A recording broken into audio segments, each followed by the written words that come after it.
मां शेरावाली की कथा। बहुत समय पहले एक गांव था जहां लोग मां शेरावाली की पूजा करते थे।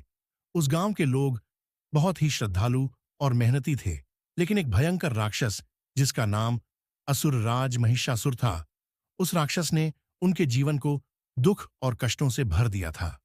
महिषासुर बहुत शक्तिशाली था और उसने देवताओं को भी परास्त कर दिया था।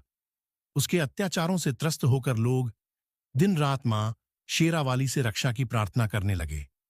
देवताओं ने भी मां पार्वती से निवेदन किया कि वह उन्हें इस संकट से मुक्ति दिलाएं। मां पार्वती ने उनकी पुकार सुनी और महिषासुर का अंत करने का संकल्प लिया। मां पार्वती ने एक दिव्य रूप धारण किया, जिसे मां दुर्गा या मां शेरावाली के रूप में जाना जाता है। उनका स्वरूप बहुत ही भयावह और तेजस्वी था।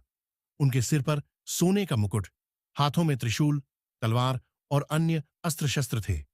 वह एक शक्तिशाली सिंह पर सवार थीं, जो उनकी शक्ति और साहस का प्रतीक था।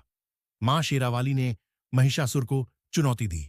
महिषासुर ने उनका उपहास किया और सोचा कि एक स्त्री उसका क्या बिगाड़ सकती है, लेकिन मां शेरावाली ने अपनी शक्ति से उसे युद्ध के लिए विवश कर दिया। दोनों के बीच भयंकर युद्ध हुआ। महिषासुर बार बार अपना रूप बदलता, कभी भैंसे का तो कभी शेर का, लेकिन मां ने हर बार उसे परास्त किया। अंततः मां ने त्रिशूल से महिषासुर का वध किया और धरती को उसके अत्याचार से मुक्त कर दिया। गांव के लोग मां शेरावाली की इस विजय से बहुत खुश हुए। उन्होंने मां का धन्यवाद किया और उनका आशीर्वाद प्राप्त किया।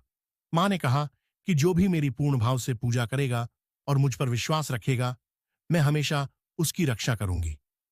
तब से हर साल गांव के लोग मां शेरावाली की आराधना बड़े धूमधाम से करने लगे।